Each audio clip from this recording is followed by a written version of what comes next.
Now that we've explored vectors and their basic properties and some operations that can come along with vectors, such as vector addition and scalar multiplication, we haven't yet talked about any type of multiplication of two vectors. We've talked about, so previously we've talked about scalar multiplication.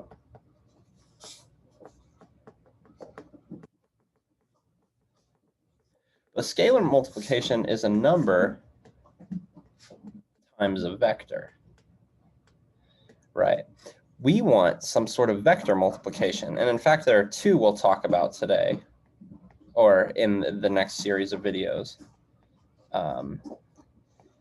There's vector multiplication, which is a vector times a vector. And we'll see two types. We'll see what's called the dot product, which we'll talk about more in this video. The dot product gives us something where you take a vector times a vector and you get a number. And then there's the so-called cross product, which we'll talk about probably a few videos down the road. The cross product takes a vector times a vector and gives you another vector. So we'll explore these in a lot more detail because not only is it just an operation that we can introduce on vectors, it is, there are endless applications of both of these products in geometry, abstract math, physics, engineering, etc. So let's just start with the definition of the dot product. We have all the background information necessary to go ahead and just state the definition here. So let's let U be a vector. We'll call it U1, U2, U3. And we have another vector V, V1, V2, V3. So let's let U and V be two vectors.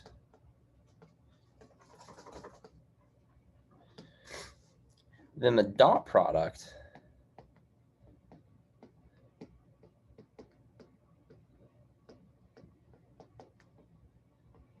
of U and V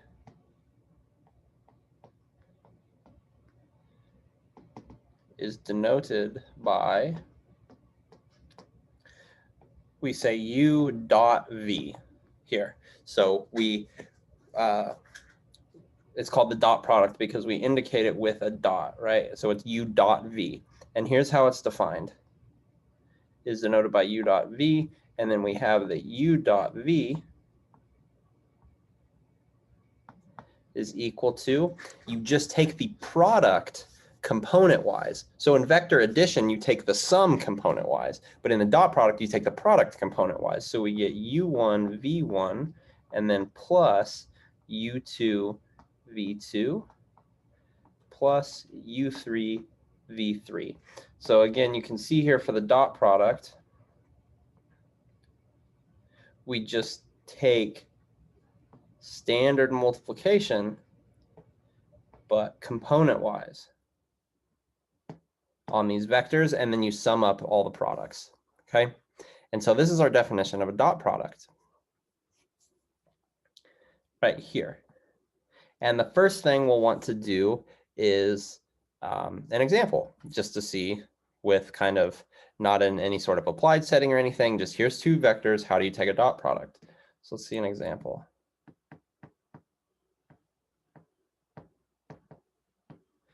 Okay, let's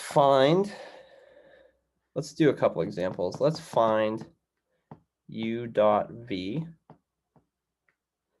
when, let's look at the first example we'll do when U is the vector 3, 5, 2, and v is the vector -1, 3, 0. Okay, and we want to find their dot product. So what is u dot v? And it's pretty straightforward, right? We just take, based on the definition we just learned, we just take the products component-wise. So we have 3 times -1 plus 5 times 3 plus 2 times 0, which looks like will be -3 plus 15, which should give us 12. Okay, and so remember when I was talking about the two types of vector multiplication that we'll see, we have the dot product and the cross product, where the dot product takes a vector times a vector and it spits out a number, right? So, and that's what we see here. The input was 2 vectors, u and v, and the output was just a number, which we got 12. So let's do another example. Let's find the dot product when p is the vector. Let's not do component form here. Let's do an example of the dot product in standard unit vector form. So p is going to be 10i minus 4j plus 7k.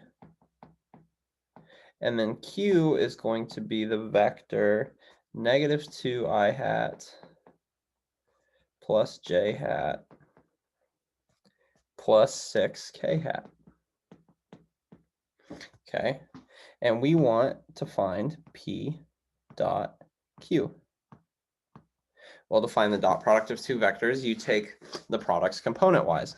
So that means for the x direction, which we denote with the I hat vector in standard unit vector form, that's going to be 10 times -2 I hat. And then it looks like we'll have plus -4 times 1 j hat, because I'm taking, right, for j hat here, say, I'm taking the number in front of j hat and the number in front of j hat for p and q, and I'm multiplying them together, and that's what I get here, right? This is what the dot product looks like just in terms of our I, j, and k hats. And so lastly, we would have 7 times 6 k hat. And so you can see this gives us, and so here I wrote I hat, j hat, and k hat to describe which vectors we were looking at, right? But the result should be a number and not a vector. So I'm going to kind of erase our training wheels here. And this is what the dot product should look like, right? It's you take the product of these were the numbers in front of the I hats. These were the numbers in front of the j hats. And these were the numbers in front of the k hats. And so then we get -20 minus 4 plus 42, which we have then 42 minus 24, which would be 18. So the dot product of p and q in this case was 18. Okay, and so hopefully now we're pretty comfortable with being able to compute just a basic dot product. With any operation, there are a handful of properties that we want to explore, and like what rules do we have, what rules don't we have. So here's a list of properties of the dot product. And you can find a proof of all of these in the textbook. I would actually leave it as an exercise for you guys to try and prove these yourselves. These are pretty basic and straightforward proofs of these properties. I'll show you the proof of commutativity. And then maybe as an exercise, I'll leave it for you guys to prove the rest of these properties on your own. So the first property I'd like to talk about is commutativity. The dot product is commutative, which means that the order of the entries does not matter. The u dot v is the same as v dot u. Okay, and so let's look at a proof of this really quickly. And then again, I'll leave it as an exercise for you guys to prove the rest of the properties here. Because all of these proofs have very similar flavor.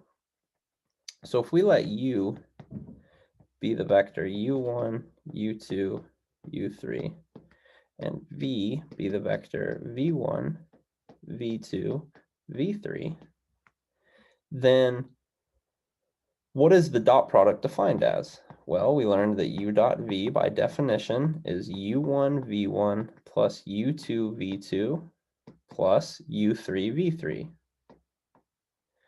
right?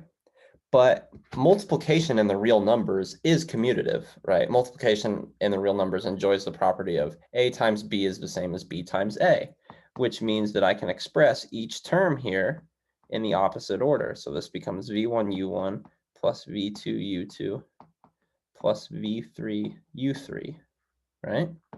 And now here you can see at the beginning of the proof, like this equality up here that I've indicated with the arrow was kind of unpacking the definition of the dot product, right? We unraveled like the lengthy definition of the dot product. Now we want to repack the definition of the dot product. But you can see here, since u1s and v1s have switched roles, this is then v dot u.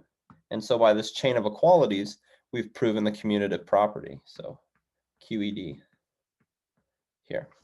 And so there's our proof. And again, there's the distributive, associative, and a property of magnitude. And the proofs are of very similar flavor. So I would leave it as an exercise and encourage you guys to try to go and prove these other properties yourself. So let's see what property 2 is. And it'll be the distributive property.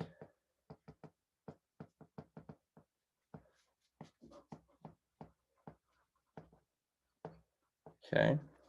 And so what this means is let's let k be a real number. Okay, k is an element of the reals. Then k times u dot v is the same as, excuse me, I'm going over the associative property. Let's go over the distributive property. Let's take u, let's let u, v, and w be vectors, 3 vectors here. These are all vectors. Then we want to look at what is u dot v plus w, right?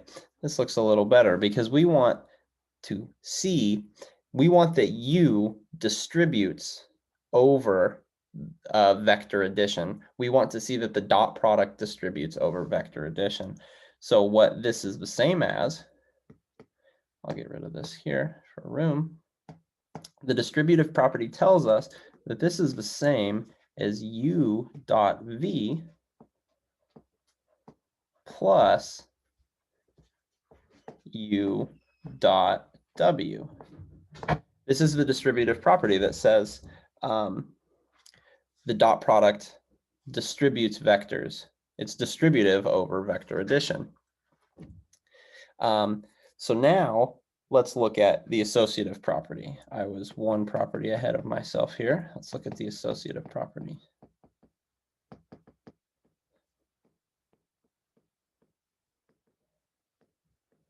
Now let's let k be a real number. K is in the reals. All right. So what the associative property says is that for a scalar k times u dot v, this is the same as k times u dot v, which is the same as u times, or u dot k times v. And what this means is you can put thanks to the associative property, you can put this scalar k anywhere you want based on what is maybe the easiest in terms of computation. Maybe if you move the k from multiplying by the u to multiplying by the v, you get some sort of cancellation that makes the problem really nice. Or you'd like to just pull it completely out front and then take the dot product so you don't have to deal with scaling things for now. And the associative property tells us that any way you do it is all equal. So we can use that to our advantage. Last property that I want to talk about with the dot product is a property of magnitude.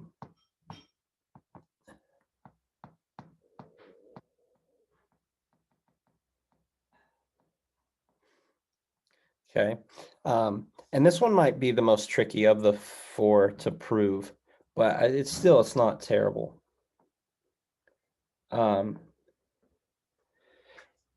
We want the dot product has a really nice property that if you dot a vector with itself, you get the magnitude of that vector squared.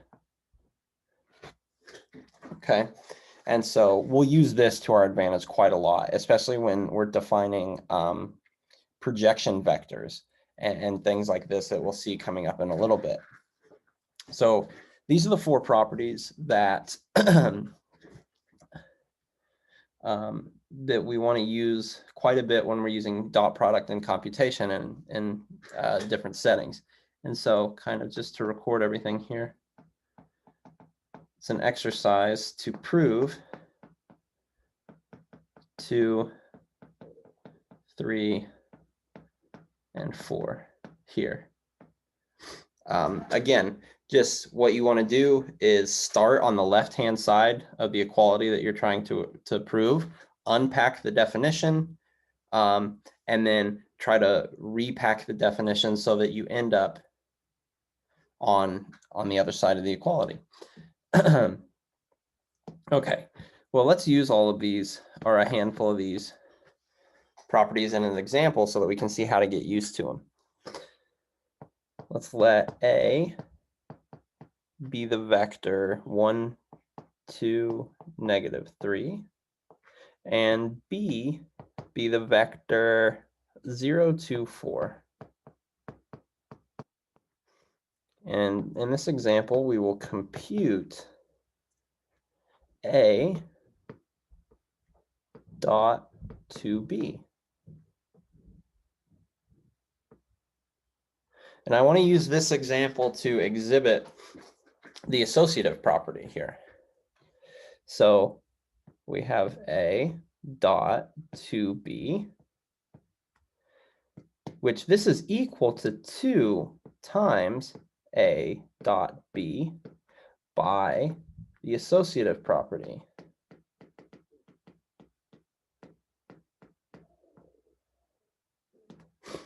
Okay, which means we can take 2 and then actually compute the dot product.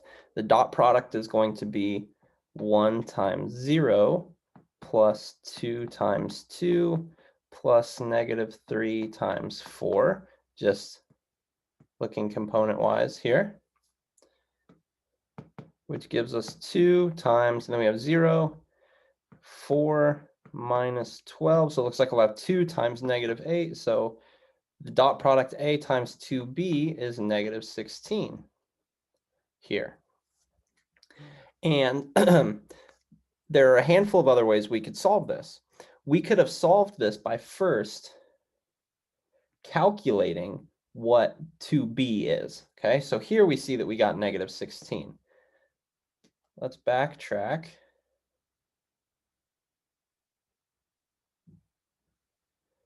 What if we did this without using the associative property at all? Well, then this is A, the vector A. I'll actually write out what A is. It's 1, 2, -3. And then we take the dot product with 2B. Let's say we didn't use the associative property. We just calculated what 2B was first and then took the dot product, which we can do. 2B, notice, will be the vector 0, 4, 8, because you just take 2 times each component. And then if we take the dot product here, it looks like we'll get 1 times 0 plus 2 times 4 minus or plus negative 3 times 8. That's a 0 there. And so you can see we're going to get 8 minus 24, which is again negative 16. You can see it's the same here. So we've kind of verified the associative property for this problem. And again, just to purely exhibit the associative property in full, let's say we felt like doubling the vector A instead.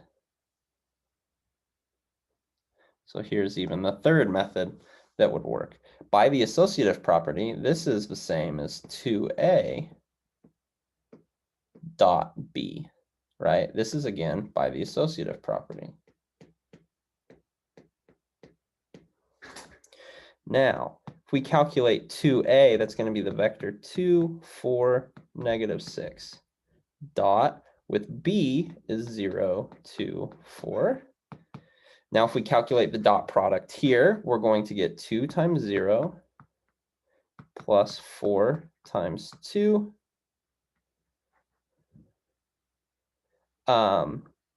times, or plus, excuse me, negative 6 times 4, which is again 8 minus 24, which is negative 16. So in all three cases, we get the same number. And that's because, thanks to the associative property, you can compute expressions like this in any way that is most convenient in the given setting, or maybe the easiest or most intuitive to you, or whichever the case, you have the freedom to choose how you compute this. So now what I want to do is take, now that we've seen what the dot product does, and we've done a handful of like algebraic computations and seen some of the properties that the dot product exhibits, let's look at the geometry of the dot product.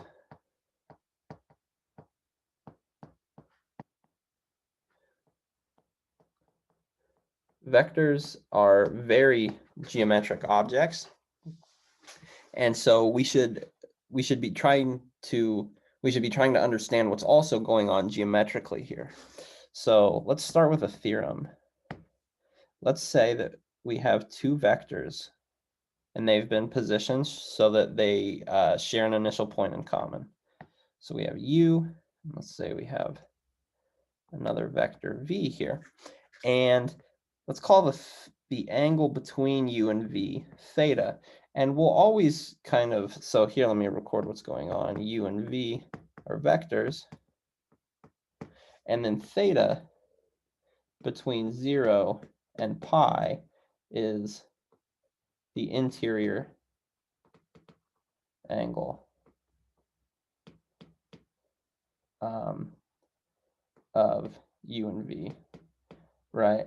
And so you always pick the angle that's between 0 and pi when you're looking at the angle between u and v, and like I'm calling it the interior angle here, right? And so the main result of this theorem is that the dot product geometrically, remember the dot product is a number, but we can have a relationship to the geometry here.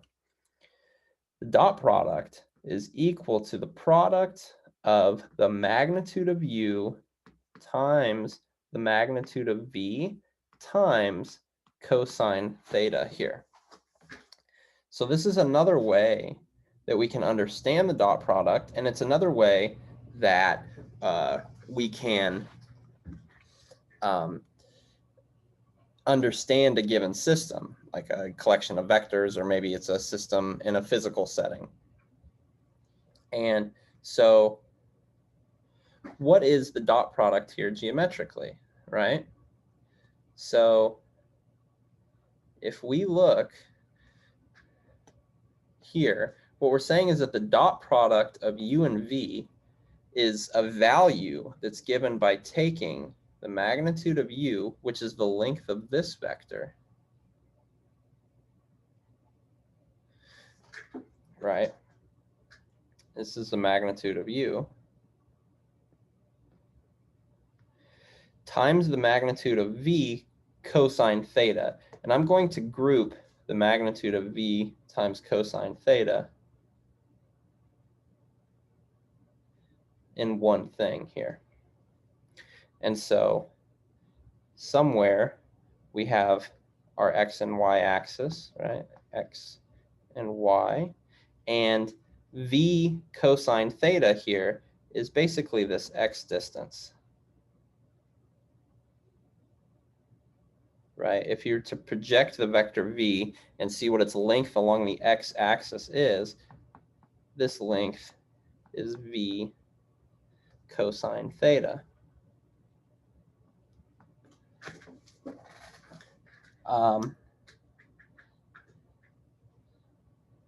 So actually, for the sake of convenience, let's flip our picture here.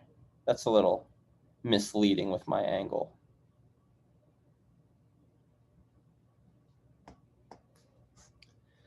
Let's say, kind of without loss of generality here, let's say v is horizontal. And then we have our vector u like this. And I want to group these differently. Let's look at the dot product. This is more intuitive to understand, which is why I'm switching up my picture here. Let's say we look at the magnitude of v, right? And the magnitude of v is the length of this arrow down here. This is how we're going to understand the dot product geometrically. It's this length here, right? This is the magnitude of v. And then let's group the magnitude of u cosine theta. This can be found as one length. We can find this by considering the right triangle that's made with interior angle theta. Then magnitude of u cosine theta is the base of this right triangle that I just made, which is not all of v, right? This is the magnitude of u cosine theta. And so the product of these two lengths gives you a number. And the product of these two lengths here, the product of lengths, is equal to the dot product, u dot v. And so this is a little less intuitive than the geometric understanding of the cross product. And maybe it's a little less applicable in certain situations. A lot of the times it suffices to just understand what the dot product is doing algebraically. But I still wanted to at least mention, and if you're interested in a proof, I'll refer you to the book. For the sake of time, I'm not going to go through the proof of this equation here, but let's see. So I'd like to do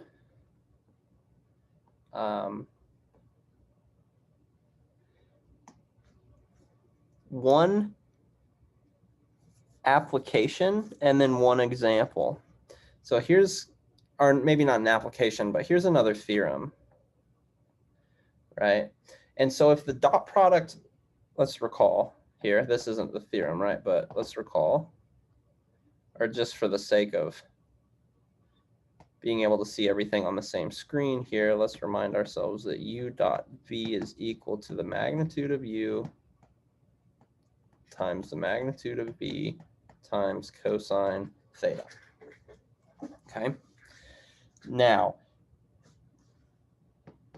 there's a theorem, and it says u dot v is equal to 0 if and only if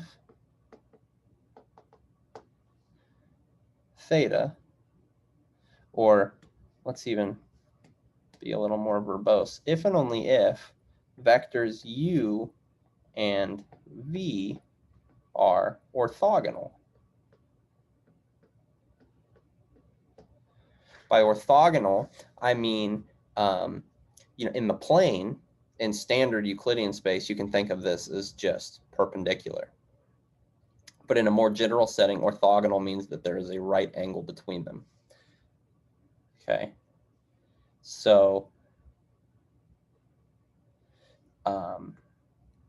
what is this theorem saying?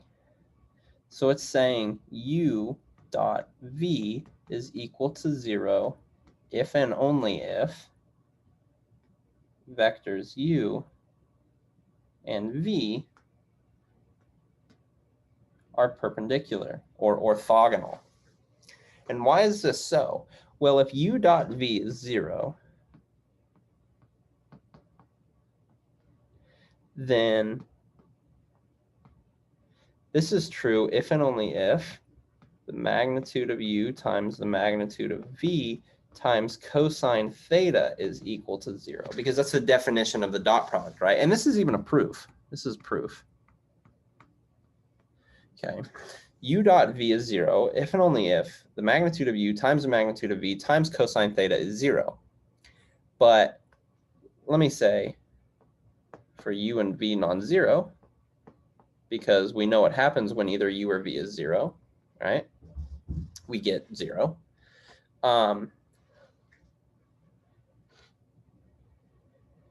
So yeah, I guess this could be for u or v 0, right? If u is 0 or v is 0, then we're already done because the magnitude will be 0. But let's assume for the interesting case that u and v are both non-zero. Well, that means then that's true.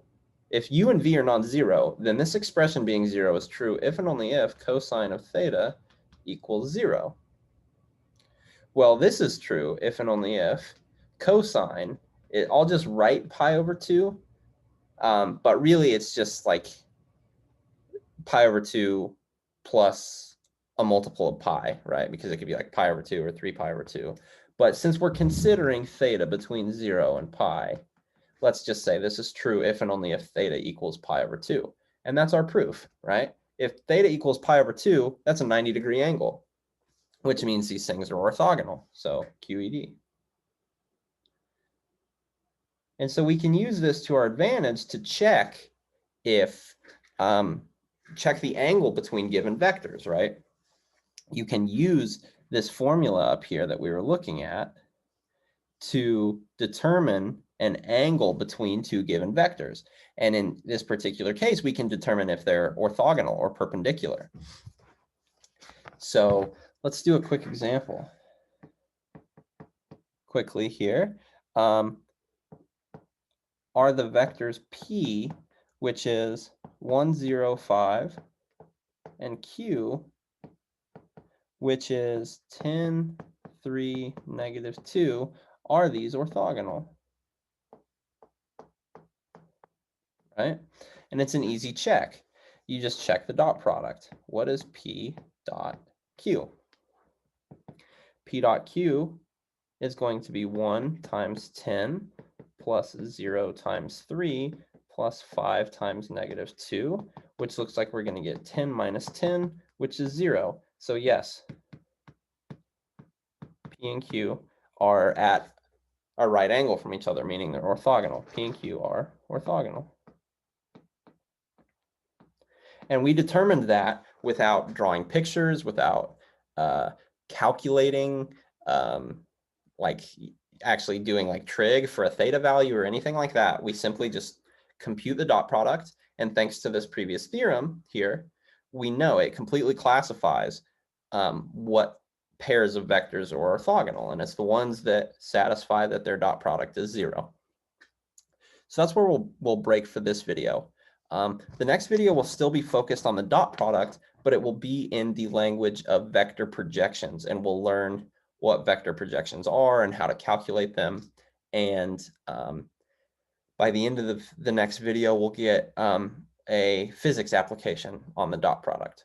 So I'll talk to you guys in the next video.